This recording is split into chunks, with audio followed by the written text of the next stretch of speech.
was. Because I looked up there, I was like, oh, it says you should go live. So here we are. We're live. We're live on the show. So hope everybody's doing well. If you are checking in with us early, got a few books. We're going to talk about previews and stuff like that here on the show. So I guess we can go ahead and get started. Ed, you ready? I am ready. Cool. All right, in 3, 2, 1. Hey everybody, welcome back to Boom Addiction. This is episode number 14 of season 4. It's too many numbers. I'm Chris Parton, one of your hosts, and with me as always is Mr. Ed Moore. Ed, how are you? I am excited to be here. Cool. It's always good. And it's Hey, Terry Moore. Terry hey, guys. shows up. Always can count on Terry. Yep. So, all right. So, as far as news goes, Doug's here. We have a couple and of I did regulars already. Right after, if you listened to us last episode, we were talking about Doug's YouTube icon, which is a Manifest Destiny cover. I saw where they had solicited. I saw this after the show. So where they had solicited the first deluxe edition for the series. Okay. So I was like, all right, time to get some books or get some big old books. Yep. That's a good way to get that series, I think. Forgot how many issues it wrapped up with, but you should get a couple of deluxe editions out of that. Now, Manifest Destiny is the Lewis and Clark story. Okay. Yep. With all the weirdness that with all the weirdness, yeah. Yeah. Okay. Yep. That is it. So, as far as news and stuff like that, not anything big came out that I can remember.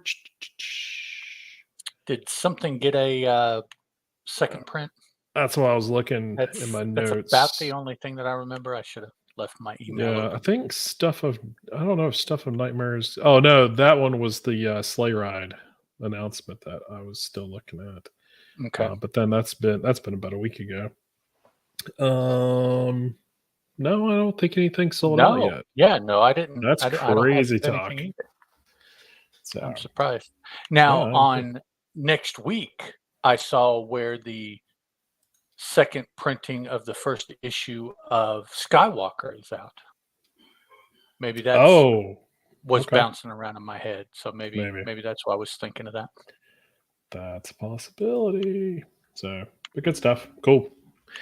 It gives us 48 issues is what Doug said. So yeah, you can get two deluxe. Yeah, you can get 2 deluxe editions out of that. Maybe 3. I don't know, depending on how many issues. I didn't see how many issues they were putting in it. 3, what would be 3? 16 issues a book? Yeah, it'd be a weird number. Wouldn't be an evenly distributed number. But, throwing a bunch of cover art and sketches and back matter and stuff like that, and you can make a pretty healthy book. That was that's what Eric Larson did with the first Savage Dragon, collected, the Ultimate Collection or whatever it's called. He just kept putting stuff in that first volume. So when they had solicited it, I forget how many pages it was over 300. It's close to 400. I think he ended up when FOC came around, it had grown by 50 or 60 pages. Because he just kept putting stuff. He didn't change the price or anything, but it was just like he'd say, I just keep finding stuff to put in it. Yep. So that's pretty exciting. So. I along the lines of Eric Larson, last week. Usually, what I'll do, because I can't necessarily seem to fit it in, I'll before I lay down and sleep every night, I'll read something, and I've been bouncing around between issues of back issue that I am horribly behind on, and a collected edition. Oh, okay. Middle of last week, I finished the Megaton collected edition. Oh, yeah. I need to get that. That was some fun reading. And probably the coolest thing was there were some interstitial pages that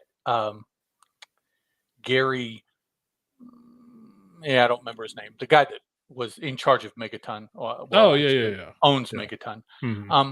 But they were personal recollections about the issue, about the creators, Mhm. about what was going on with the company, and he would put those throughout the book in between each of the issues. Mhm. And for me, that was the funnest read, is Oh, to cool. see the inside and hear about, the artist that he's stoked to get, and a couple issues in, and they got so big that they ran to Marvel.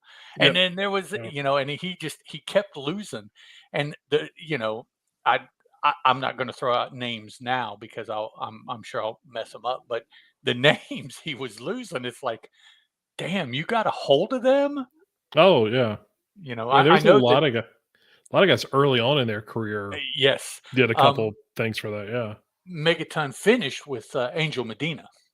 Oh, wow. So that was, he Yeah. didn't skip. The book Yeah. just, the company unfortunately went under, but he was the last big artist that I saw. But of Yeah. course, Rob Liefeld had already been contracted, but nothing Mhm. actually came out in the Megaton magazine of his. Yeah. That was another magazine. Eric Larson was there. Um, and those are the names that come to mind. But there's a couple other big names that it's like, wow, you Yeah. got them to do a book for you. That's that's Yeah, incredible. I saw that collection was out there. I've personally, I only own issue 3, which is first appearance of Savage Dragon, Okay. or technically Savage first appearance, whatever, if you're talking about graphic illustrated. Oh yeah. But yeah, that's the only issue of it. But I've always looked, for back issues when I go to stores and stuff like that. If I just can't find anything else that I'm looking for, I'm like, oh yeah, let's check. No one ever has back issues, No, they are and very hard to come so by. it's definitely it's an eBay purchase. But much like you and we're talking about pre-show, It's eBay stuff. If they know that's the only place you can get it, yeah, it's gonna be a healthy price, to yeah. pay for it. So You will incur the eBay premium. yeah, but when I saw that collection, I think, Michael Myers had shared something about it on Twitter Yes. or something like that, Yeah. and so that was the first time I didn't even pay attention to it had even been solicited, I can Oh, remember. really? Wow. Yeah. Yeah. I'd So I was like, I'd "I had need it to for a look for that." while. And then Mike showed it, and I'm like, I need to just sit down and read it because I know Just I'll break it dig out, it yeah. when I get into it. Yeah. Oh, And I yeah, did. It was, yeah, I was able to knock out pretty much an issue of the magazine per evening. So I, yeah, I did it pretty short order. A yeah. lot of fun. A lot of Oh, fun. yeah, I'm sure. Yep, I'll break out issue 3 here this weekend and take a look at it again. Yeah. It's been a long time. I probably since I bought it, which was back when I lived in South Carolina, so it's been probably when I was working in Greenville, so that's at least 10 years ago. So when I used to go to Borderlands all the time, Yeah. their old location. When you were lucky to find a copy of it, Megaton that is. Yeah. Yeah, and they had just put it, I think they had just gotten it and put it, at the old shop right behind the register. They'd have like a little standee that they could put like maybe 10 or 15 books that were like the high dollar, Right. just got in kind of stuff until they sorted it through the system, and they had it back there for like 20 bucks. Ooh. And it's a pretty clean copy. I mean, it's not beat up, or I mean, I wouldn't say near mint, but and I'm not good at grading, but it's a solid 8.5, Okay. maybe 9, in that range. Nice. It's got a couple dings and stuff like that, just because it's an older book, but but yeah, it's a clean copy, and for 20 bucks back then, I was it's like, oh yeah, I need to have that right now. Yeah, really. So And Rob was like, yeah, sure, here. just to throw this out and then we'll move on because we could keep doing Oh this yeah, all yeah, night. we could go. Sorry about that. What the heck did it take to keep those 4 ElfQuest hardcovers wrapped Oh my gosh. and never break Oh into those? yeah. I was like, wow, Yeah, that the another self-control is eBay thing that we discovered last night. Yeah. For those of you who don't know, is we're older guys, so ElfQuest is a thing that we're long fans of, from the very early days.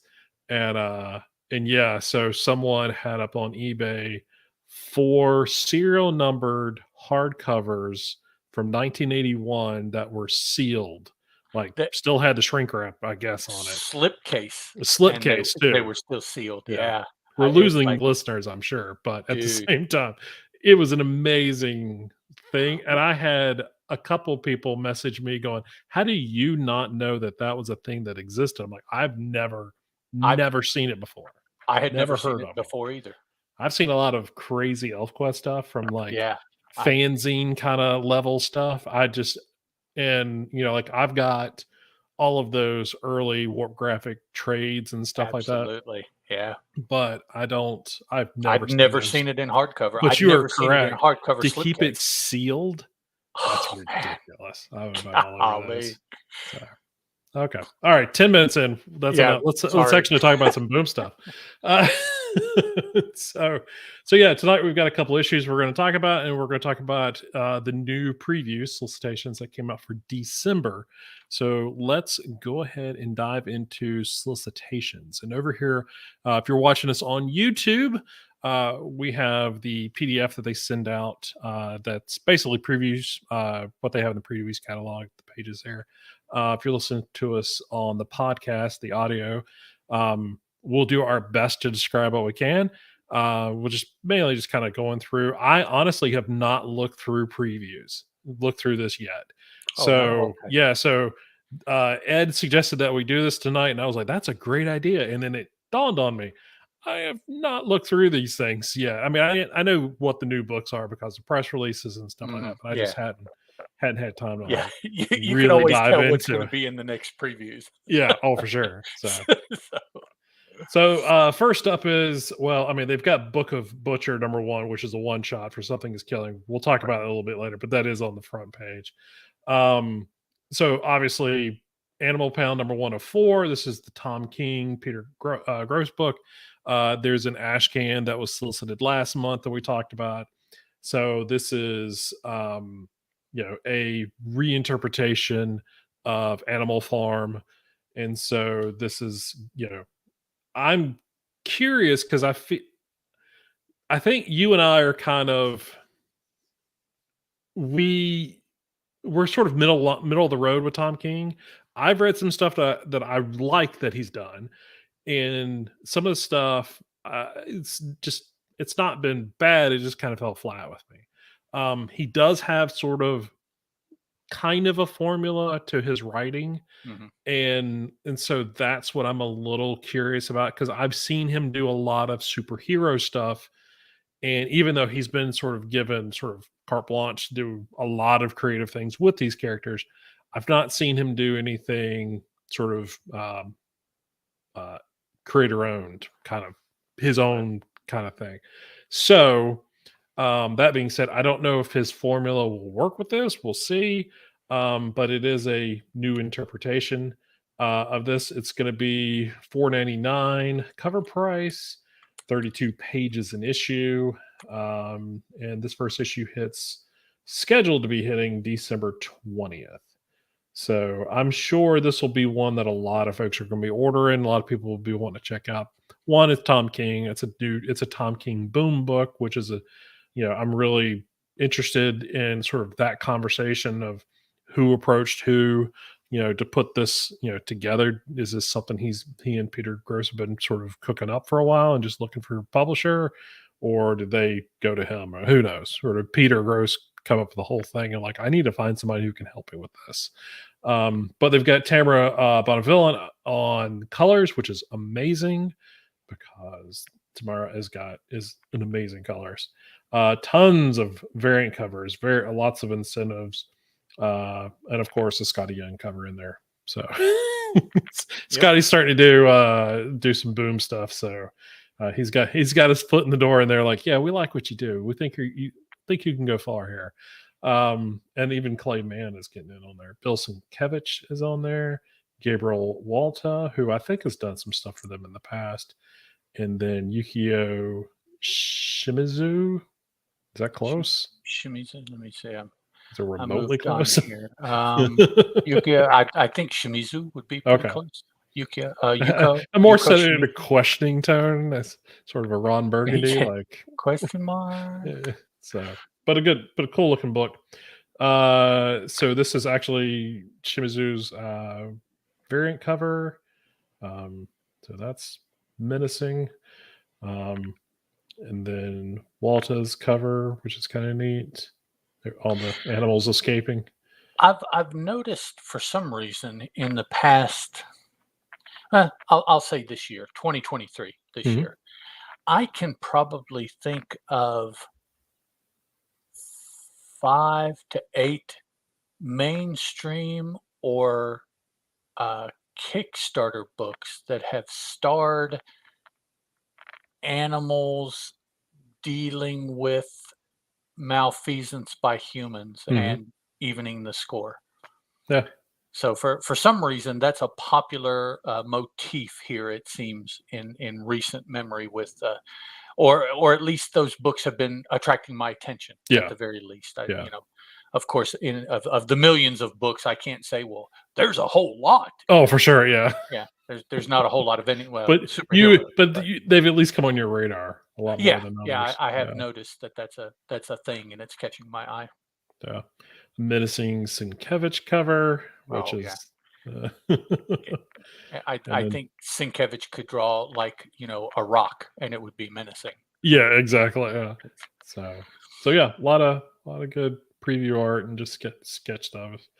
Now we have Under Heist number 1 of 5. This is David and Maria Lapham, illustrated by David Lapham, covers by a bunch of folks. yeah. And 4.99 cover price, 32 pages, scheduled to be out December 13th.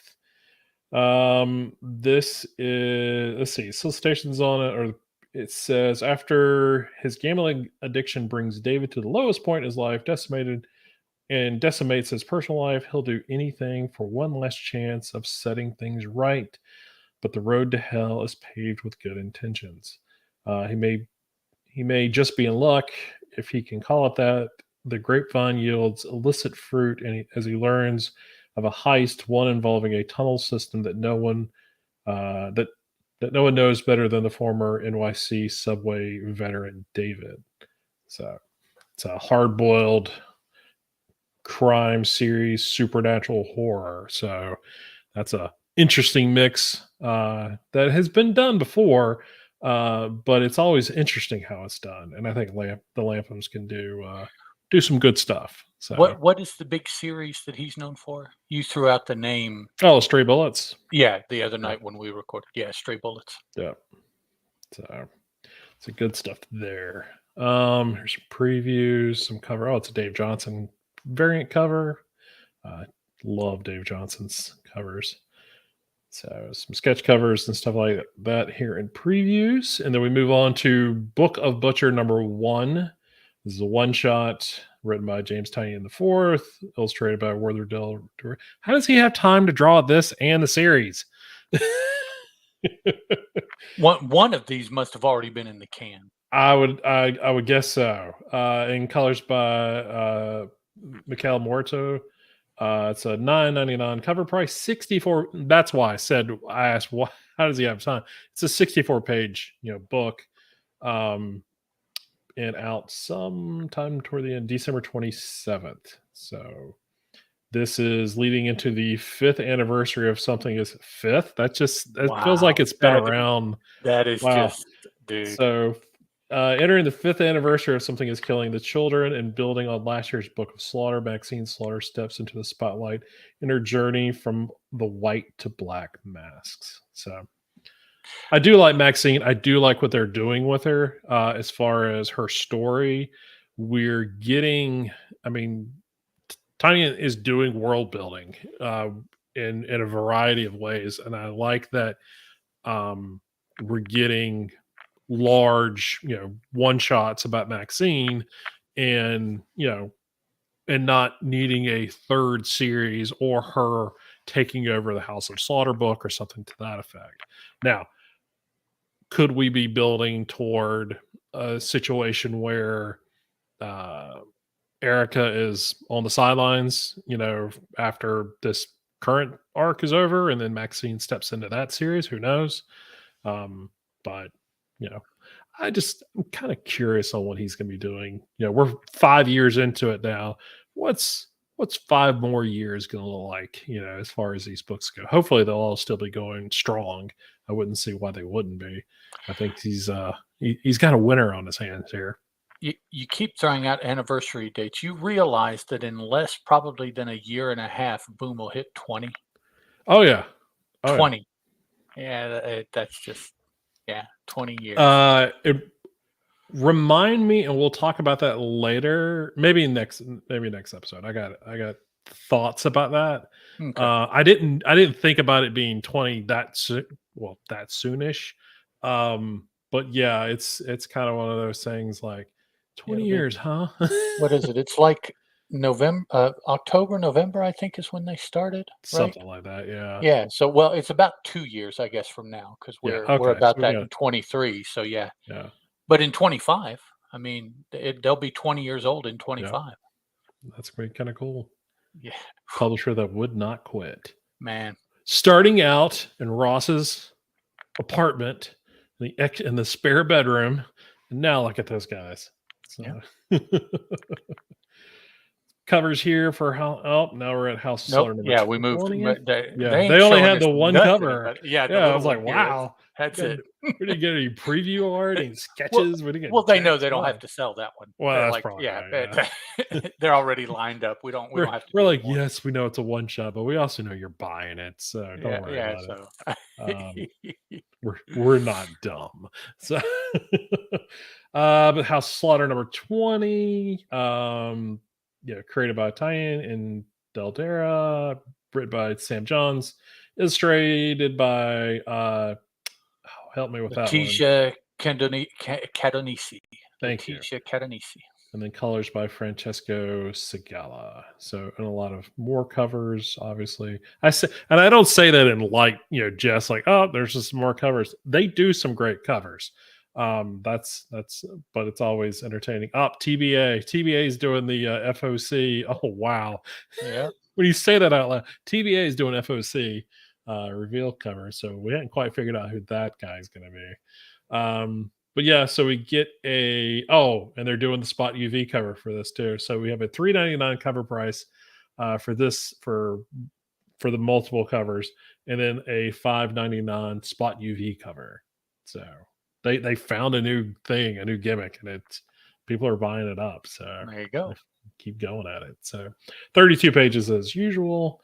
So this is continuing the bait story. So I think we're both enjoying that one. Yeah, pretty much. Yeah, that's a rather unique character in my mind, given the world that he lives in. Yep.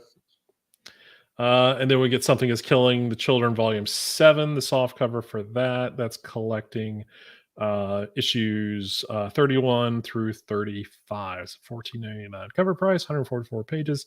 This is an advanced solicitation, so it won't be out until February 14th. They got to finish the story arc first. Yeah. It's like, wait, 35? Have they gotten 35? I think this month is issue 35. Right? I think you are right. Let me take a quick look because I had it. Or maybe next month. Maybe this Something month is was 34? it's 34 is this. Yes, this month. Okay, so 35 is or October. October. It's like what? How they haven't even put the book. We don't even know that there will be in it. Yeah, I'm kidding. Yep, there's not going to be. That's it. Of course, there'll be an issue 35. Yeah, it better be. Grimm Volume 3 soft cover. This is again another advanced solicitation. This one's out in February. $14.99 cover price, 128 pages. This is covering Grimm 11 through 15. So, which is the Lust for Life story arc. And here we go. We've talked about apparel and stuff like that. Where I am, as someone who has a large head and a large gut, I can't buy any of these things to wear, but at the same time, I'm very happy that they're putting them out there. So we get Grimm t-shirts. So those will be out with the cover, the Very Wicked cover for issue 1. I do like that it is done as a tour t-shirt with the t-shirt. I enjoy that. So Stuff of Nightmares Sleigh Ride number 1, which I mentioned earlier. This is another R.L. Stein written issue, illustrated by Pius Bach or Bach, colored by Francesco Segala, and a slew of variants with a few glow in the dark. A Jenny Frizen glow in the dark, a Francesco Francavilla glow in the dark. So that's going to be some interesting looking books. Jay Lee. A couple of Jay Lees. So that's some good stuff there. $7.99 cover price with the glow in the darks will be $9.99, and these will be 48 pages out on my anniversary, my wedding anniversary. So Hey, congrats. so for our wedding anniversary, I'll be getting my wife a couple glow in the dark covers. No. Why did you guys want to have a wedding right before Christmas? I don't know. I don't even think that was even topic of conversation. It was just kind of like when we got engaged, and then that just happened to be the That's best date for us. So awful close to Christmas. yeah. I see. I am someone who loves, cold weather. My wife is someone who does not. We got married in Durham, so it didn't get cold until, or it didn't, potentially snow or whatever until like late December, early January. And so I think that had something to do with it, based off of whatever the time frame was that we got Right. engaged. Right. So let's see. Mighty Morphin Power Rangers. This is what I did see earlier. Mighty Morphin Power Rangers, Teenage Mutant Ninja Turtles, the sequel, the second series, Black and White Edition, #1. So if you remember that miniseries that just ended not too long ago, this is the first issue in a black and white edition.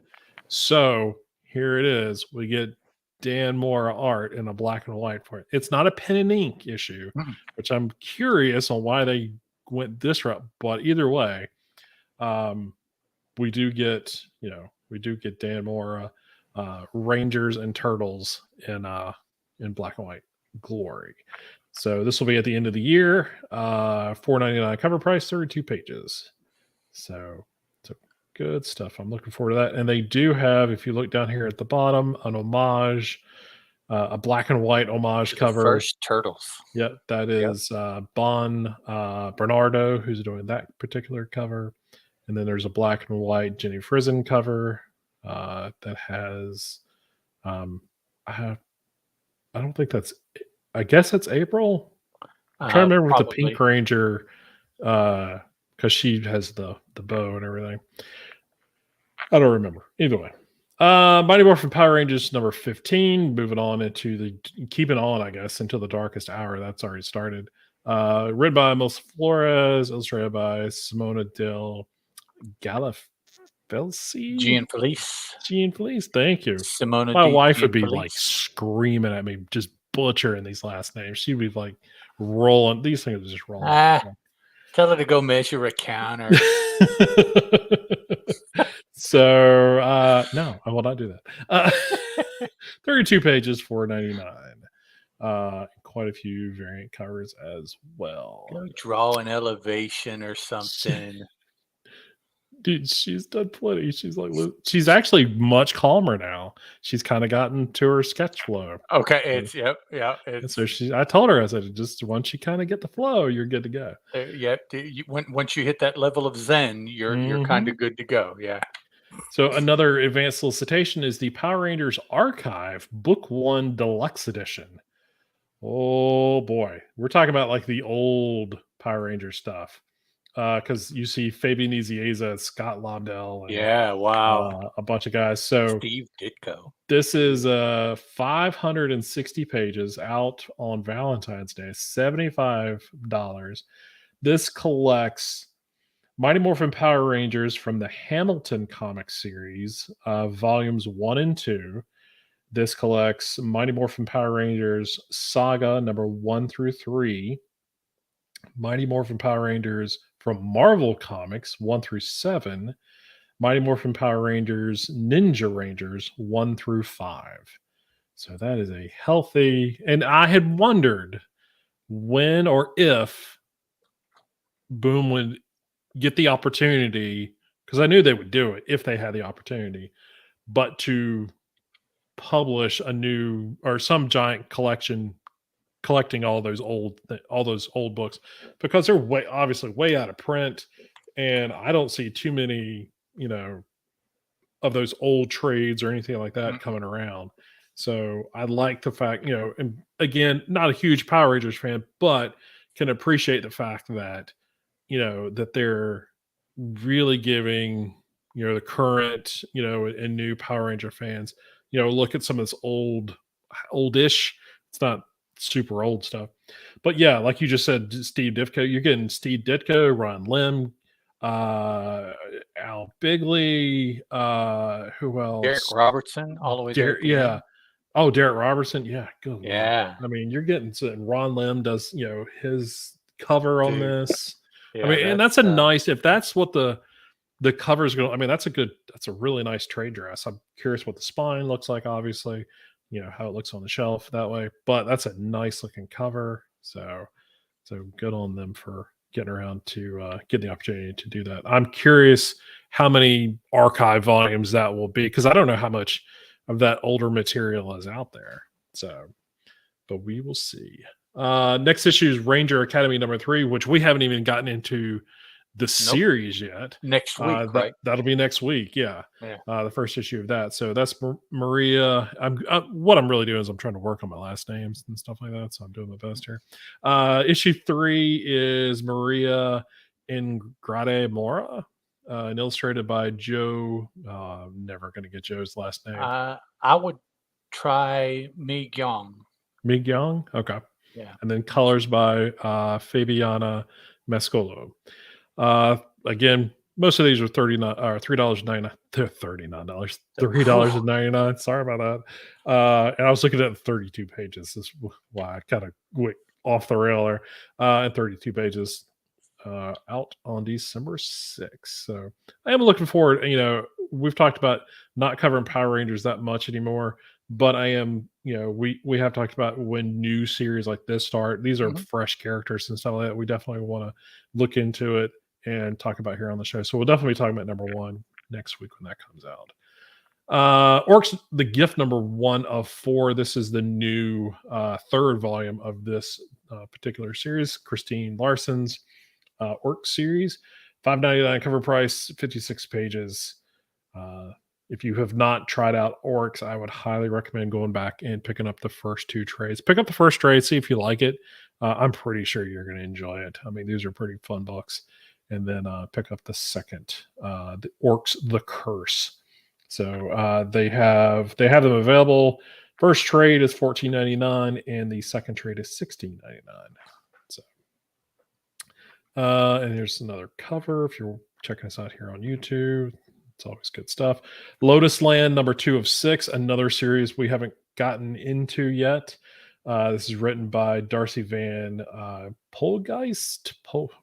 I want to say Poltergeist for Polgeist. some reason, but it's Yeah, Polgeist. yeah, No, that's way too many Poltergeist. syllables. My brain wants to go different directions. Polgeist. Uh, illustrated by Caio Felipe, colors by Patricio Del Pesce, and a few covers there.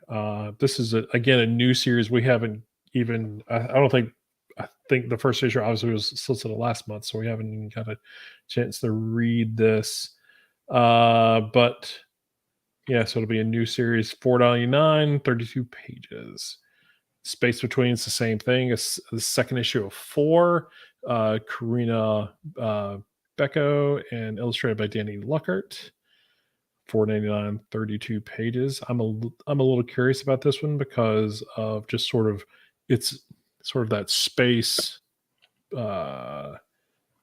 class kind of thing. I think the solicitations for the first issue had me just kind of curious on what they, and just from an art perspective, it looks like it's going to have sort of the covers that you kind of see now. What if you're checking us out on YouTube, what the cover looks like here, and then they're doing these sort of pulpy, um, Buck Roger esque covers as well. So we get an Ariel Olivetti pulp variant. So I don't know if Olivetti's going to be doing all of them, but I'm curious to check out the pulp variants because it's sort of Kind of like you would neat. see on a 70s novel. Yeah, exactly, exactly. And then we've got Zawa and the Belly of the Beast, number 205. This is Michael uh, Dunn. Diolinus. Yeah, I always do that wrong. Dalmanis. He's writing this and illustrating it. So he's doing the whole shebang. $4.99, 32 pages. I'm pretty stoked to check out this new series when it hits. A couple of the colors here. This is Sweeney Boo, which is always a very stylized cover, which I dig. I dig a lot. And then Abbott 1793. Wow, my numbers. I wish there was something wrong with my brain. It's just that I'm tired. If I could just go, I'm dyslexic. Leave me alone. No, Chris is just tired. Abbott 1979, issues 3 of 5. This is written by Saladin Ahmed and illustrated by Sammy Cavella. And this is the third miniseries out of the Abbott series. So I think, is that right? Third? Mhm. Yeah. Yeah. So looking forward to checking out. Thoroughly enjoyed the first two. I think I'm gonna skim over. The first issue comes out next week, so I'm probably gonna skim over the first two miniseries this weekend. Slow Burn, number 3 of 5. Ollie Masters' new series, illustrated by Pierluigi Minotti. that's thank you, sir. You are a godsend. Love this cover. It is a violin case with a dude's forearm handcuffed to it, just dangling there. He really wanted that thing, and he wanted it bad. So Well, that's and good. it looks like he won the fight for it too. It did, yeah, it does. So Rare Flavors, number 4 of 6. I chuckle a little bit because of a message I text to Ed earlier in the week. My son, of all people, said, "Hey, I'm really interested in Rare Flavors." I went, "Really? We talked about it on the show the other day." He goes, "Yeah, that main guy looks like that villain from the X-Men." And I went, "Funny you should say that." it's not just me, man. See, I was like, Ed is not wrong. And I see it. Yeah, I definitely see it now that everybody's pointed it out. But yeah, so Ramvi's series with Felipe Andrade. I think we enjoyed it. And you got a little more enlightenment out of it after Well, we yeah. talked, which is Yeah, always good. I was telling Terry about my boob moment last week. Yeah. And then we get to the rest of the books. I hate to say the rest of it. There's so many of them, but they started doubling them up on the books. Coda 4 of 5 is out. We get the last issue of Hunt for the Skinwalker, 4 of 4 on that one. Met Cadets 5 of 6. We're getting close to that one. The last issue of Sirens of the City, issue number 6, will be out. I'm thoroughly. I hate it's coming to a conclusion, but at the same time, I'm very curious to see how it ends. This cover with like all the characters on the cover looks pretty neat. So I'm curious on how we're building this world and if we'll see more of it. It says the Sirens Call reaches its last note in the final issue. I really hope that's not meaning that we're not going to see Layla anymore, but we'll see. Ghost Lore number 7. Cullen Bunn series, Damn Them All number 11, Simon Spurrier and Charlie Adlard series. Mentioning Cullen Bunn, he is the subject of the interview for the upcoming official podcast next month. Oh yeah, that's right. I forgot all about that. They're interviewing Cullen Bunn, Yep. so that'll be the podcast and YouTube show will have Cullen on it. Yep. Firefly, The Fall Guys 4 of 6, Buffy the Vampire Slayer ends, or the last Vampire Slayer, that miniseries ends. 5th is coming out 1st of December. And then Expanse Dragon Tooth 8 of 12. You know, prior to us starting the show, I had made a comment where I didn't feel like they had a whole lot of books coming out. Going through solicitations like this, there's a lot of books. I take it all back. Dune, House of Harkonnen, this miniseries, and this being the last issue of this particular series, I'm curious on where they're going to go next, because there's a lot of information. There are a lot of books that are still out there. So this is the final issue of the House of Harkonnen prequel to the Dune series. I think That they may, should do a series on the Bene Gesserit. they should. You're right. That would be interesting. The Yeah. founding of that, or some middle aspect of that Yep. space nunnery, if you Yep. will. Yeah. Yeah, because that's a pretty crucial part of Mm, the overarching Dune story. So, mhm. and we don't, as far as the comics and stuff like that, we don't have anything that's really sort of presenting that. So, yeah, that would be really a really good one to go into. Advanced solicitations for June House of Harkonnen Volume 2, the hardcover, and this will collect issues 5 through 8, $25 or $24.99 for 112, but it is hardcover. So we get our Giant Days Library Edition Volume 7, again, another advanced solicitation. This will be covering issues 49 through 54 and the one shot as time goes by.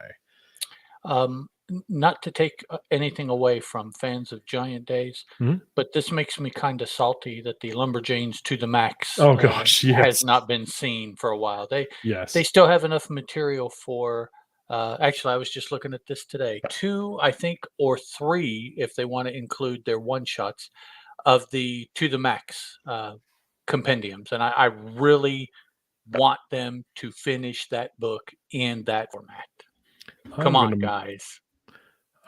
we need to check them out. We Well need to well, contact somebody. the people, just send them a question. "Hey, is there any I am gonna do that. chance that To the Max any more To the Max volumes will come out?" They did 6, and like I said, they definitely have enough to do 7, but that wouldn't finish the series because there were 75 issues, and Yeah. they've been Yeah. spaced to where that wouldn't do it, but that 3rd would have enough for that and maybe all of the one shots that they've done as well. So Yep. they can definitely do 2 more without even sweating it, and then try to figure out what to do with the very end of the series. That Yeah. whatever, that's fine, but at least give me those 2 more. Remind me after we get done with this episode, and I'll shoot that message off. Okay. Not that Well, who knows? anybody's gonna tell me anything, but gotta try it. And then we get a Boom Studios logo T-shirt here. Cool. And then that's it. The rest of it's just trade advertisements Trades, and and then stuff like their that. exclusive covers that'll be Yep. available on their website, Yep. which some of these are going back, man. The Behold Behemoth, that Oh yeah. finished up a Yep. while back, and Yep. so So they've got some good stuff. Yeah, if you've never gone by Boom's website, you should go by their store, especially if you're like a exclusive variant cover collector. I know there's a bunch of folks out there. Obviously, Boom does a lot of those things, and they do a lot of exclusive covers. That they sell on their site, much like stores do a store variant or something like that. These are the only ways you can get these, and so they're a little pricier, but I think they're still a very fair price. Most of them are about $24.99, mhm, and I think for to get it straight from Boom, uh, it is a limited quantities. Most of them are in the 500 to 750 range as far as print number goes, or maybe less. I forget. Some of them have been kind of low. The something I'll warn you right now, if you're something is killing fan and you've never looked at any of the stuff when they release them, they sell out pretty quick. mhm. So you need to jump on it as much as you can. One good way to do that is uh, go over there, go to their website and join their newsletter. This is not a solicitation or anything to join, but I'm just saying if that's the kind of thing you're looking for. I went over there and did that just to see, how good that is. But they do give you a heads up, like, hey, tomorrow we're going to be releasing Mhm. this or something Yeah. to that effect. So keep an eye out. Plus, you can just follow them on Twitter too. They'll also that there in Facebook. They'll be sure to notify you. But they've been doing a lot of this, like with the previews. They're going ahead and letting you know ahead of time. Hey, look, we're going to have all this stuff posted. on the site. So you just need to be looking for it. So if you're a collector like that, but yeah, some good stuff. The Berserker stuff down here, I see. I mean, that's issue 12, and that came out a while back. There's a Vicious Circle #1 Yeah. variant that'll be neat. Speaking of Vicious Circle, if you're not aware, we do have a contest. Boom was kind enough to send us the first 2 issues of Vicious Circle. Did I send you the link to the dude talking about the candle? Yes, you did, and I Oh, actually had seen that one. okay. Yeah, I yeah. didn't, but yeah. Oh, no, you sent it to me first. I'd seen him again later on, Okay. Okay. after Yeah. the yeah, it was because I follow him on TikTok. Okay. So yeah, that was too funny. He was like, "Yeah, because that's what it smelled like back then." But yeah. Um, but yeah, they sent us the first two issues. So we get the second print of #1 that looks like Mankind. I will constantly say that Yes. looks like Yeah. That Mankind. that is absolutely who that is. Yep. And then we've got the second issue right here. So um, now what I have said is, if you win the contest, because I have 2 copies of the first issue, first printing myself. If you want the first print of the first issue and then the second issue, uh, I will more than happy give you that. Or if you want the second printing of the first issue and the second issue, we'll do that as well. So I'll leave that one up to you, whoever wins it. How do you win it? It's pretty easy. Next week is your deadline. I would like to announce it on the episode, but I think I'll wait till the following episode to give everybody a fair chance. All you have to do is go to our YouTube channel and just post a comment on one of the episodes, as we get up. Once we get episode 100 is the last episode that you can post on, and then the following episode will announce our winner. So pretty easy. Didn't say you had to subscribe. Didn't say you had to like. Didn't say any of that stuff I'm Be supposed to sure say to on smoosh the button. smoosh it, man. Just make a comment. Let us know that you're listening. Tell us what you're enjoying about the books. So, but yeah, so that's all the solicitations. And now we can switch over and talk about some new books that came out. Unless you Let's want to talk about something else. Well, there's plenty of other things that I would be more than happy to talk about. But let's talk about Alice Never After issue #3. Sounds like a plan. Pretty cool cover, particularly the tiger dude that's got rings in his ears and his nose, who is Yes. holding an engagement ring. I mean, taken completely out of context, that's a very curious thing Tiger. to be happening. Um, oh, but wait, there's a goldfish holding an Blow, engagement. blow There's an away those ostrich water. holding an engagement ring. Yeah, it's a very very interesting cover, which So does Dan actually Panosian play had out. a field day with this one. Oh man, yeah, I can imagine this was just fun to draw. All right. All right, this is brought to us. This is created and written by Dan Panosian. The uh, let's see, London. Okay, yeah, that's the real life or the regular life or whatever. Yes. Real Is world, yeah. drawn by Dan Panosian as well. The Wonderland segments are drawn by Giorgio Spalletta with assistance by Cyril Glirum. Everything is colored by Francesco Segala with assistance from Gloria Martinelli. Lettered by Jeff Eckelberry. Um, variants and designed by Madison Goyette. So we have let's see, what is this? 1324. We have 24 pages of story in this issue. The first 11 pages, roughly the first half of the book, occur in Neverland. The story is split. Alice Never After, a play on Alice Ever After, which is a play on Alice Wonderland, Down the Rabbit Hole, that Alice. So our story is split between real life, which is in London contemporarily, the same time as you're reading it, basically, and Wonderland. Those are the two settings. So I noticed that we seem to stay in Wonderland starting the book a long time as I was reading through. I Oh was yeah. like, wow, Yeah. is the whole issue no, no, they switched to uh, real life, but the first 11 pages are in Wonderland. Then we have 4 and then 7 back in Neverland, and then the final 2 in the real world. The final 2 in the real world at the end are kickers, by They're the a way. doozy. Yeah. So, um, the uh, yeah, not the White Rabbit, the Cheshire Cat, has put out word that Alice in Wonderland, and I say that because there is an aspect, I guess, of Alice in both Wonderland and in the real world in London. Yeah. Um, we're not particularly now. We're really not sure how or why that is. We kind of there is a previous series for this book, and we kind of are alluded to. I don't think we're ever told outright what happens, how she does it in the first issue, but I believe Oh, there's how some she splits. Yeah. yeah, how she can be in both. But I think it's alluded to where you're like, okay, that makes sense when she's here. Okay, and then when she's in the real world, okay, Yeah. I get that.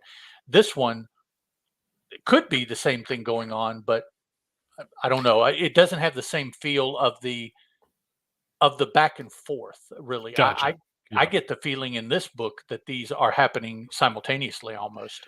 I don't know why. Well, no, I do know why. Yeah. There is a definite feeling near the end of this issue that it's a simultaneous Yes. occurrence. Yeah. She's in both at the same time. Cheshire Cat has put out word that Alice, who is the Queen of Hearts, the ruler, well, it doesn't she's not treated necessarily like a Right. ruler, I Yeah. don't think, in this issue. But the ruler of Wonderland is wanting to get married. She wants a king, and so suitors have come forth, and that is who is on the front cover. Are um all of the suitors that we see, yeah, this issue. Now there is one more individual. She doesn't like any of these choices, so she makes a choice of her own and asks someone to marry her. These suitors are coming in to ask to. They are asking her to marry. Yeah. Um, Ultimately, she is not really pleased with her choices, so she comes up with someone that she wants to ask, and she asks another suitor that is not pictured on the front cover, but is a very primary character for the Wonderland mythos, and from the previous series and this series, we've seen that individual.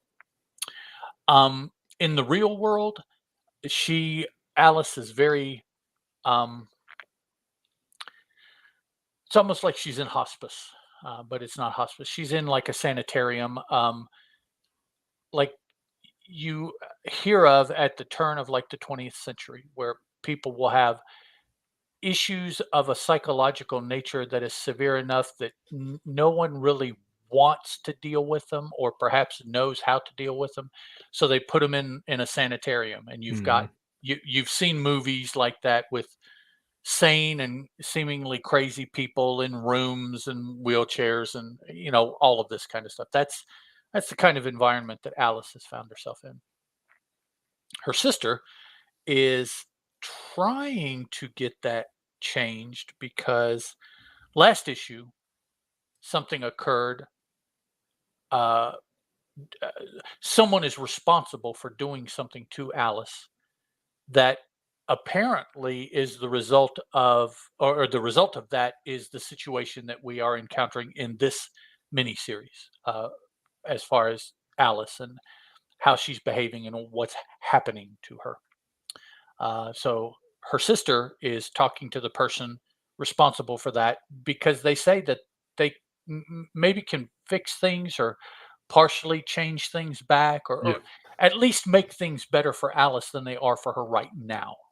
Which Alice in the real world, it wouldn't take much to make her situation better than what it is Oh right yeah. now. So um, then that's the first real world interlude. Then we go back to Wonderland, and that's where we see that Alice is really not happy with the possibilities, and she asks someone that she Um, she wouldn't mind being married to. It's not necessarily a case of someone that she found attractive or anything like that. Um, It was like, if I have to pick, you right. would be it. Yeah. Yes, this person would be okay, I think. And she and they don't you don't find out that their rebuttal for the offer is the end of the discussion, but the rebuttal is given in such a way that it probably will be as the story moves Yeah. forward. They basically feel that they can't do that. Just as they get to explain why, we cut back to the real world. Final 2 pages, we find out that among the many things that is happening to Alice, she is physically ill and is vomiting. And we saw right at the end of the second Neverland interlude that Alice there was having some stomach issues, some pains in her abdomen as well. And then they cut to the real world, Alice vomiting. So that is what put me in mind that the two stories are happening simultaneously. Yeah. Yeah. Um, and then her dad, who is a dentist, but he's a doctor, but he's a dentist. Yeah, whatever. Um, uh, Comes up with the explanation, or I should say, uh, what would be a good word? He proffers the hypothesis of why she is vomiting, Yeah. and that's where the story ends. I do Leaves like you that leaves you he's thinking. got that finger up in the air and he's like, "Ah, just as I suspected." Like, "You've been suspecting this?" Yeah, really. It's like what? Yeah. Like, So, uh, um, the difference in the artwork I really enjoy. I particularly yeah. enjoy the Wonderland segments. I really like, of the two. If I had to like one better than the other, I like the Wonderland segments better than the real world. But I don't have a problem with the real world art either. So Hmm. uh, I think the techniques of art, the styles, I guess would be a better word for the two are they fit the settings pretty well. Um, eh, I could see Wonderland being a little bit more maybe almost cartoony than it is, and it Yeah. still would be okay. A little bit further away from uh, a realistic art style, but not Yeah. something not like Demon Bear Sienkiewicz or anything like Oh, that. yeah, But yeah, yeah. just it's a cartoony style of a realism. Um, they could yeah, something they could. I hate Fairyland it up a little bit more, and Oh, okay, it gotcha, would still yeah, work. I think, yeah. because it's Wonderland. As far as the real world London segments, that's yeah. I don't have a problem with that. D- Can you shed any light on the first Wonderland segment, low about page mm, 8, 7, 8, 9, where she is debating with the Cheshire Cat about the fact that he has set up these suitors for her and everything? Who is the dude that his face changes into? That's her dad. Is that who that? Okay, Yeah, the Cheshire represents her dad. her dad. Okay, Yeah. I thought that's who it was, but it was It off was enough that it didn't. Yeah. it was strange that that conversation that she was having with him did that, sort of that 2 worlds, you know, sort of blending, I guess, or Merging together. the barrier breaking down, Right. and there's a reason for it, and, and I and a part of the or my assumption of what the reasoning is that, the first real world interlude where her sister's talking to the doctor who, that basically lobotomized Alice in Mhm. the first miniseries. um he just said the mind has many pathways, and he just sort of blocked off a few Right. in her mind, and so her mind needs to figure out sort of how to repath itself or whatever. Okay, so and And that's I'm what you wondering if think this is? that's got something to do with what that scene is that she is realizing, or the maybe not consciously, I mean, because this is her subconscious that's Mhm. having this dream or whatever of Wonderland, but that she is her subconscious and her, we'll say, Wonderland subconscious are, blending a little bit, or that barrier is coming down a little bit so that she sees him for who he is or whatever. Okay. Now, this is not actually her dad talking, but this is sort of a persona of what she has represented as her dad. So Right, how she perceives her dad yeah, to be, at least in Wonderland. yeah. So Okay. I like that it did that. I thought it would be I guess the art style would be, or the art attempt would be a little difficult to have like Panosian sort of their two art styles sort of to blend together a little bit as well.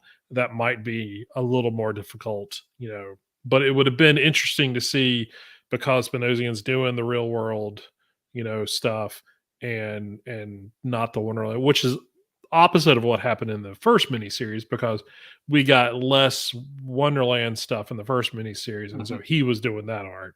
Um, but I don't know. I thought it was an interesting sequence of panels, to where that was happening. Yeah, I guess what threw me is Panosian's take on the dude is a little bit more smarmy Yes, yeah, than what he morphed into there through the Cheshire Cat, and yeah, I yeah. guess that's what threw me, but And I feel like her dad looked a lot like that in the first miniseries. So mhm, yeah, I feel like in this miniseries, yeah, he looks like, and that was probably part of the storytelling, is that you didn't want the reader to know exactly what kind of character he was until later on. right, And yeah. so he wasn't being drawn as that sort of slimy He character. didn't emphasize that then. Yeah. Yeah. But yeah, the kick at the end left things Yeah. on a very interesting place. At a Oh, very for sure. interesting place, I should say. For Yeah. sure. Yeah, I'm real curious to see where that goes. Because If I that's even the case now, first of all, right, right. you know. Because he's like, because again, he said, aha, just as I suspected. I'm like, what are you talking about? So Why did you suspect? What's right. So going how on? long have you been suspecting? And yeah, because it's not something that became obvious until the end of the issue. So we'll see. We'll see in next issues. It's one of those things I don't want to say too much about that last panel of what everybody's speculation is, uh, because we get to the next issue and it might not even be any. This might have just been her dad throwing Yeah, who knows? a Yeah. wrench in things. So yeah, but yeah, a good issue. I thoroughly enjoyed it. Yeah, I'm liking this miniseries more than I did the first, and Hmm. I'm not really sure why, because you kind of need the first to understand the setup of the second. But Oh, yeah, sure. I Yeah. just I'm enjoying the second more. Yeah. It's good stuff. Let's see. Let's dive into Stuff of Nightmares number 1. Okay. Because this was a different read for me. It was Uh for me too. this is R.L. Stein. He's creator and writer of this. Illustrated by Adam Gorham, colored by Francesco Segala, with assistance from Gloria Martinelli, lettered by Jim Campbell. Main cover is Francesco Francavilla, and then there's a number of other variant covers and direct reserve and all that. Now, Nine I variant like that covers, there is a Boom dude. Direct Reserved and a Boom Team Up exclusive. Those are two different covers, and I'm not sure what the Boom Team Up is. I'm gonna have to look into that one Okay. just to see what that is. I don't even know what that is. And then logo design is Becca Carey, and designer is Nancy Mojica. So okay, so this is Stuff of Nightmares. This is the Red Murder story, and this is sort of a Stuff of Nightmares is an anthology esque, kind of thing. Think of Tales of the Crypt or something to that effect.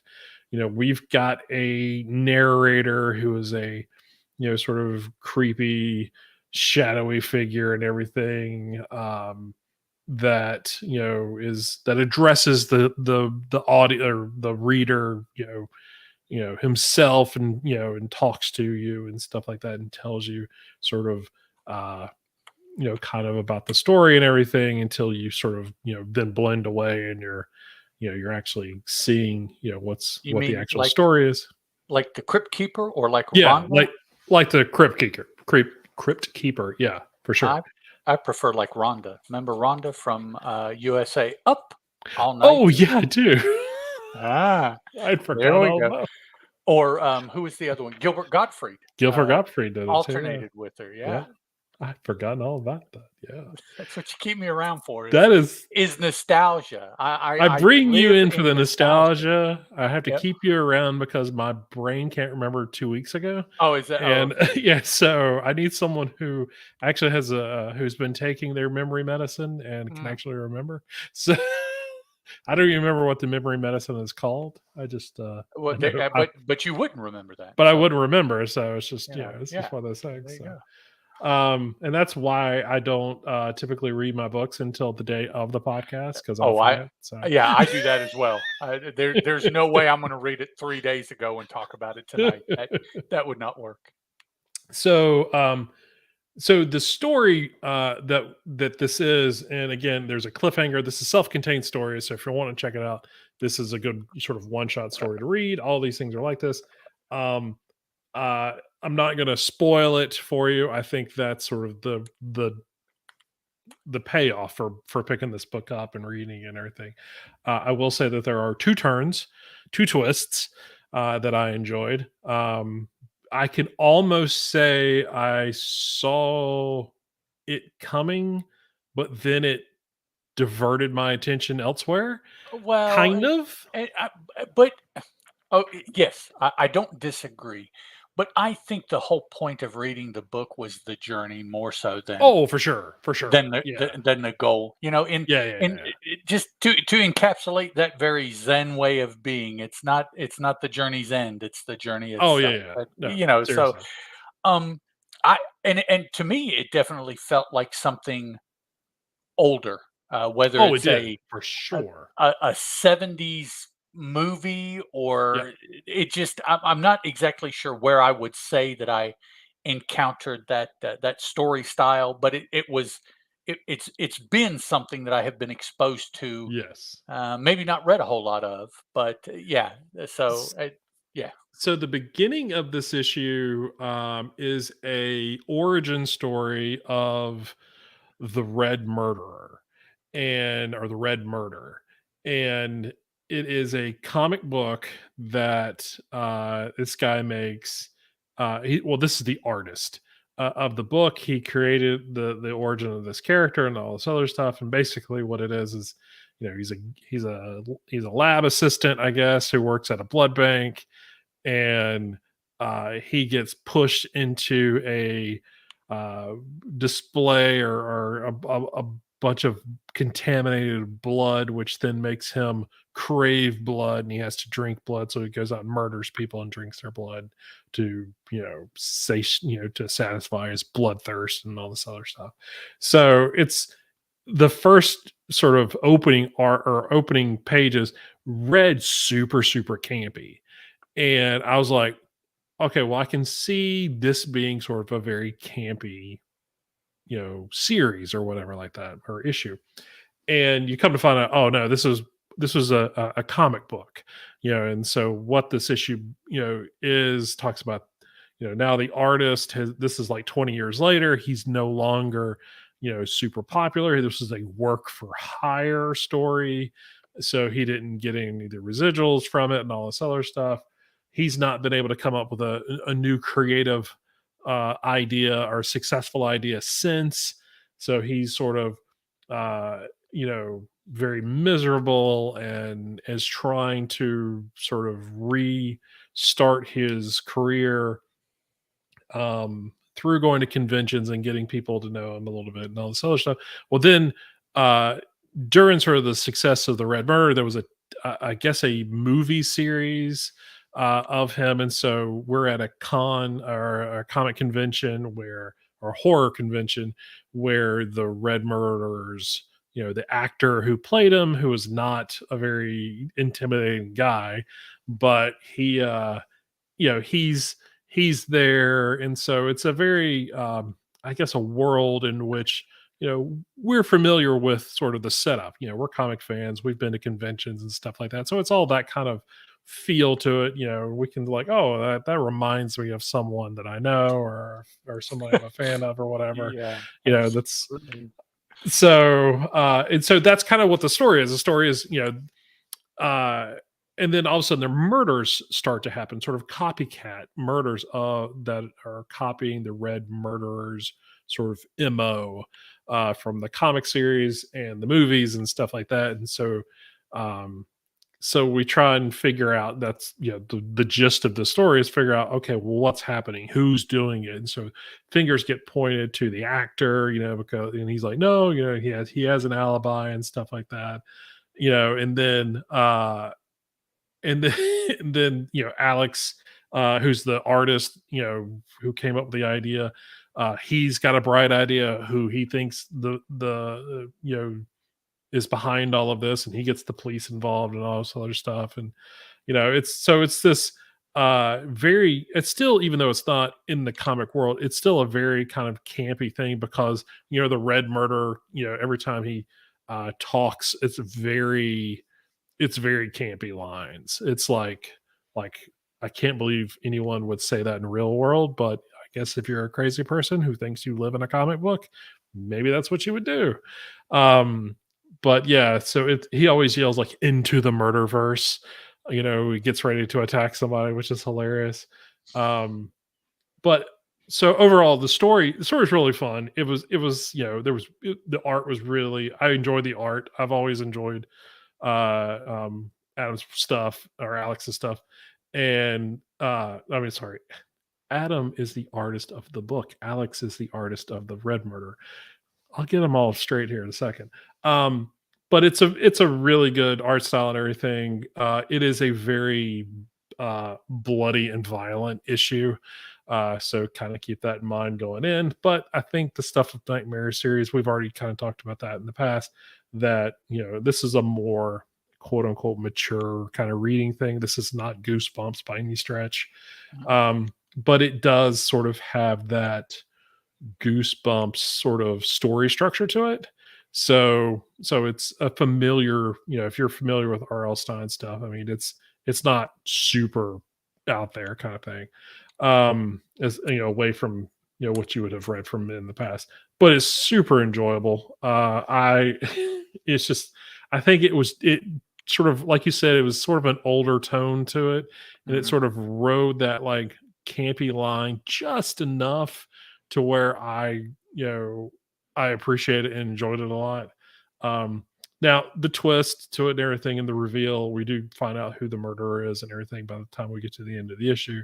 That reveal, sure, I saw that kind of coming. Again, not super surprising or anything like that, but at the same time, I do like that there was some misdirection along the way, and so it made me kind of go, well, I don't know, maybe. And and so that just kind of kept me engaged the whole way through. But yeah, really good issue. I enjoyed it. Yeah, I did too. Definitely not my normal read, but Oh yeah. it certainly was not anything that was off-putting, or No, anything no, like no. that. It was actually, I even recommended it to a horror podcast host that I am familiar with, Oh, cool. Billy, for Magazine and Monsters. I told him about the book. I don't think he buys current comic books anymore. Okay. His focus is on older horror books, back issues that he doesn't have, and Yeah. that's what he focuses on. But that in mind, this definitely felt like a short 8-page twist story from a horror anthology of Oh yeah. 1974 kind of Yeah. feel to it, in a contemporary setting. But just the styling of the writing of the story itself, Yeah. was it put me in mind of that. Yeah. It's good stuff. Good stuff. Yeah, yeah, I enjoyed it. And then the last book that we have is Creed: The Next Round. This is issue number 4. It actually wraps up this miniseries. Uh, Yeah. yeah, creative director on it is Michael B. Jordan. Writers are Latoya Morgan and Jay Jameson. Artist on it, and there's a few. The family uh, portion of it is Paris Alenier, and then Gab Kateris does colors. Then there's the competition part of it.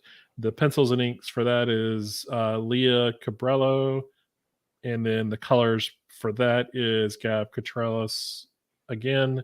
And then the fight, the pencils and inks is Wilton Santos, and the colors for that is DJ Chavez. And then letter is and roll design. And where is the design? Oh, great. The Grace Park is the designer. I knew. I was like, they put it in a different order than I'm used to seeing. So I also want to know if the uh, pencilist and inker for the competition section, Leah Caballero, I mhm. want to know if she's related to Johnny Caballero. I don't know. You don't know Johnny Caballero? No, not off the top of my head. He, No. he wrestles for AAA. Oh, and that would be why I don't know, because I don't watch Oh, AAA. okay. He used to wrestle for Lucha Underground under the name Johnny Mundo. Oh, no, I do know who that is. Yes. I knew I would hit a connection that worked here. Yes. He has shown up as Johnny Caballero for AAA. Nice, nice. Yeah. That's Johnny a Mundo. wrestling reference for those that may not be familiar. Ed and I watch enough crossover wrestling at this point with all the different promotions over the years. So yeah, we usually can find each other's sort of like middle point. Yeah, Yeah, we'll get to this person because as, they let's see, it was change their names yeah. depending on what Well, promotion. and on AEW, right now he's Johnny TV. Oh well, yeah, yeah. So it's John Morrison for you WWE John fans. Morrison. Yep. Yeah. I think, isn't that his given name? Is that his Yeah. Christian name, I John don't know Morrison? if that's his real name or not. Okay. Well, But yeah, we will look. that's the one. That's the one I grew up, quote unquote, grew up knowing. Yeah. He's probably younger than I am. So, Yeah, but I don't think like significantly. He's yeah, not by much. 43. Oh, okay. Well, not by Um, much then. Hennigan, John Randall Oh, Hennigan. that's So right. Yeah, John Hennigan. Hennigan is his Christian name. I knew that. Okay. So this particular issue, now I will say, and I think I even said it in the first issue, this whole thing read very much like a movie. Mhm. Like it was definitely sort of broken down that way.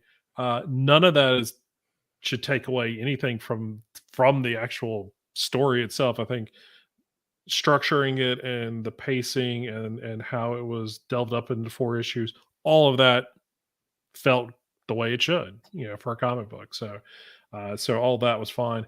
Um, but this issue is the climax of the story. This is what we've been Ooh. building toward. This is, you've got the conflicts between, the older folks, the Creed brothers and the sister, and then that kind of thing, and then you've got Amara and the oh Lord, Jamie. what was Jamie? Thank you. I knew it started with a J.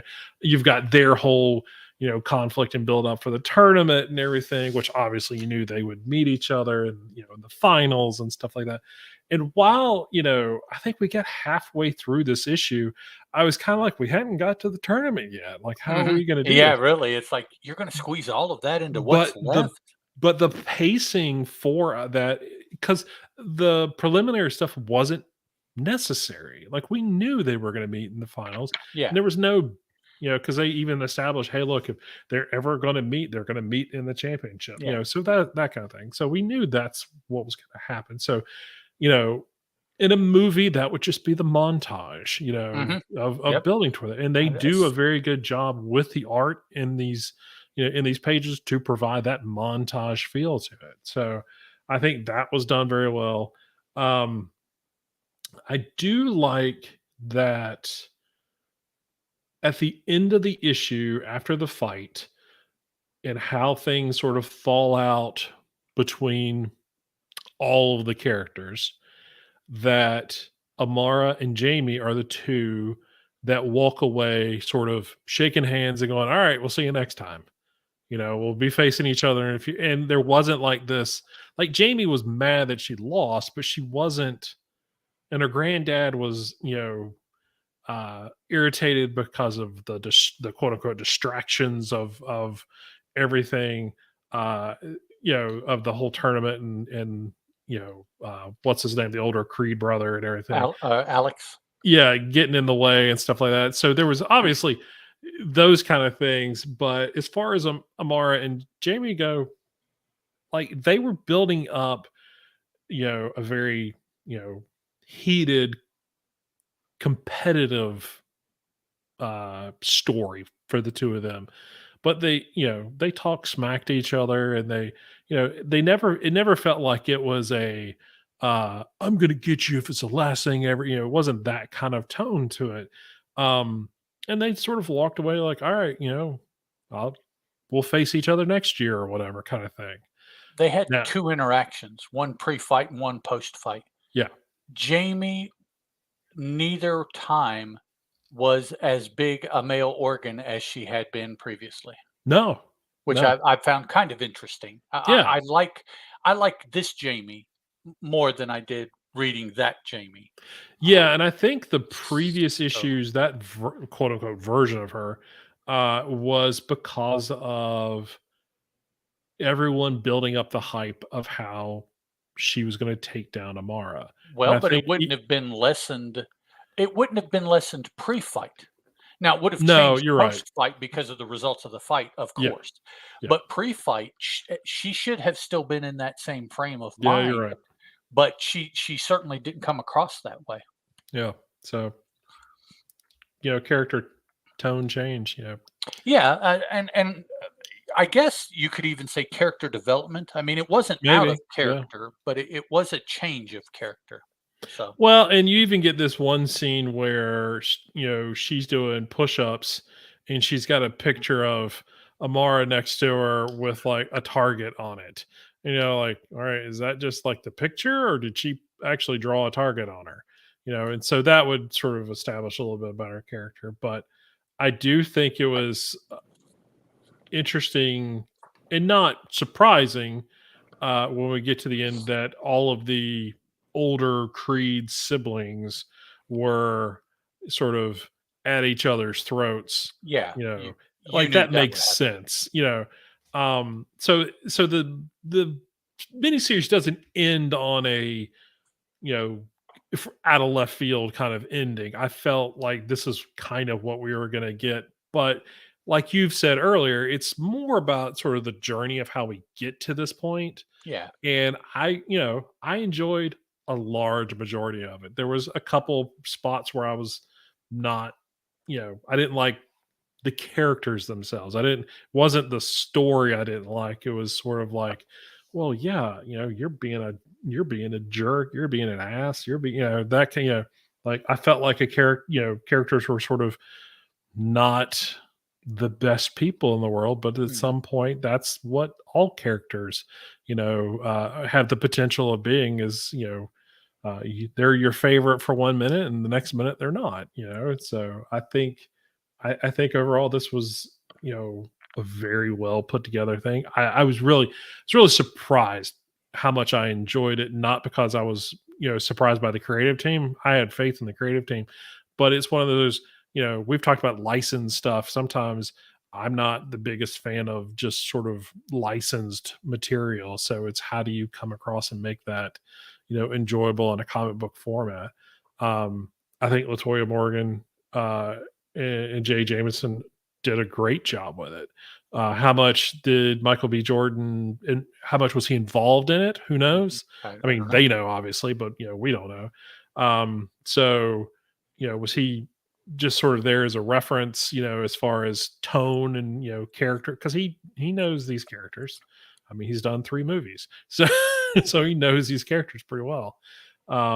So either way, I think it was pretty good series. I am happy that if there was going to be, we don't know, I don't know why they used 3 different art teams for this, but they did it wasn't just like pages 3, 4, and 5 was by this one, and 7, 8, and 12 were by, wasn't that they actually had a purpose for what they were doing. Mhm. And so it didn't break sort of that artistic storytelling. The style was there for each of those sort of sequences. So that I enjoyed that they did that. Um, What we should do is get Latoya and Jay on and ask them these questions. we could definitely do that. I'd be That's very what we should curious do. if we could do that. Um, I didn't like the way it ended. I thought it ended Oh, kind of cliffhangery. Um, oh yeah, for sure. because I certainly now the fight itself. Uh, Part of me was surprised that it went the way that it did. Most of me was not surprised. I was surprised at Alex's final move. I Oh yeah, I I didn't see that coming at all. yeah. I mean, so um I do like the Jamie fighting the machines Rocky 3 pastiche, I right? Or was wondering. I am how about curious on how many people pick up on that. how about the Amara reaching the top of the mountain Rocky 1 Yes. pastiche in Yep. there? So yeah, I did recognize those. I don't know if there was a Rocky 2 in there, or uh, Um, arguably you could say the whole thing was Rocky 4. Was that where he had the young protege, or 5? that's 5. Yeah. 5. Okay. Talking about Tommy Gunn. Yeah. Yeah, yeah. This whole story basically is a pastiche for that. Kind Uh, of. Yeah. You just don't because it's a have. younger and an older, both of them Yeah. have been involved, so but yeah, I didn't recognize straight away anything uh alluding to Rocky 2 in it. So, Yeah. uh, Yeah. That'd be a little. There was in the beginning, in the first issue, I think we talked about that. We were kind of, um, because we weren't sure who Jamie was going to be or who she was going to end up fighting. right, We okay. knew she was gonna fight somebody. It just it was a Sure. it's a boxing, it's a Creed story, so we know Right. at some point she's gonna have to fight the big bad at the end. So I think we sort of threw out that reference um of being Mr. T's character. I forget what his name is off the top of my head, but Clubber being Lang? hit, yeah, Clever Lane being like a relative of his or something like Yeah, that. that Because that would be we were speculating and stuff like oh, that. his So granddaughter. Oh man, that yeah. yeah. So, but yeah, but either way, um, yeah, I am curious on how many sort of subtle references were made. Yeah. So, but yeah, I did notice the one where she's gets to the top of the mountain, starts. The money and all the You best and got the everything. I'm music like, going on in the back of your mind. Yeah, it's oh, like what was in my mind was, I must break you. no, nice. That's what that she didn't say anything like that, but that's yeah, No, no, no. But that would have been funny too. it So, would have if she'd have but yeah. said it. Now, and the thing is about it, getting to the end of it, yeah, it does end on a cliffhanger, which makes sense. Well, Um, kind of, but kind of not. It ended on a movie cliffhanger. yes, That yes. way it's That's why I done, said it didn't surprise me. but if they want to do more, Yeah. it's perfectly available to do Yep. more. But yeah, it was very cinematically written, not comic bookily written, as far as Yes. particularly the ending of the miniseries. Yeah. Now, are we going to see this translated into a screenplay and be on Netflix or something like that? No, No. no. But I But am we kind of better see curious. it translate into another mini. I'd love to, and that's where I was kind of getting at. I would love to see another Uh, miniseries. And Absolutely. when I first saw this book solicited, I can guarantee you that was not what my thought was. My thought was like, Mm, well, this will be interesting. Well, let's see what it's going to be about. And right. yeah, I got to the end of this issue. And I was like, yeah, I could do with some more of this. This would Yeah, be yeah, fun. really. It's like, okay, give me another 4. We're good. Like I didn't realize a boxing comic book, with a lot of deaf characters, that they Yeah. really integrated well into the storytelling of this from all characters. Um, I didn't think I would go, Yeah, sure. Let's give me some more of this. Well, But again, here we we need are. to get Latoya on the show and Yeah. ask these questions. All right. So You know, we'll see what I can do. See if I can. we could I've got some contact. I guess. if we could put together a quick list of 10 to 15 questions from the mini series. I Yep. think that would carry over an interview for a little while. Yep. So I think so. I think we can do that. So. Oh, all right. Well, I guess I know what season 5 of Boom Addiction will be. Nothing but interviews. We're not going to talk about new books anymore. nope, we're going to read new books to We're come going to up with read questions, and exactly. yes, Yep. we're going to post the questions. Yep. All right. So that's it for Creed, the next round, number 4. So some other books did come out today. Like I said before, we've kind of decided to not talk too much about licensed stuff, although we just talked about Creed and how much we enjoyed that. But stuff like Power Rangers, Expanse. I think Dune's kind of a gray area for us, depending on what the story is, Yep. because we both have some background with Dune. Um, those kind of things we're probably not going to talk too much about. I think with first issues and stuff like that, we might jump into it. Like we said with Ranger Academy, we're probably going to talk about that first issue for sure. How far along we get with that, we'll kind of have to answer that every month. Well, and I will say though that the Power Rangers, we just are behind the ball completely Oh, there. sure, I yeah, mean, it's like you can see 112 issues. I certainly have not read 112 issues no, to know what the heck this is. And with everything else, I can't see myself reading 112 issues to no, catch up. no, I mean, that's so unfortunately, not for me personally, not necessarily a disinterest, but just a uh, newbie on Reddit. Oh, I like the Power Rangers. Where do I start? right, yeah, It's like, well, I can't start at the beginning, so yeah. I'll just set it aside. And it's definitely, I feel like there, I'm not going to be able to offer a whole lot. With Creed, I think I can offer something because it is, while it's a new comic book like, property, the movies have been out there. I know the characters, that kind of thing because of the movie. So I feel like I've Right. got some knowledge there. But when you're talking about like The Expanse, I've never watched The Eh, Expanse. And so we talked about the first issue and I kind of, could break it down from a, structure point of view and that kind of thing.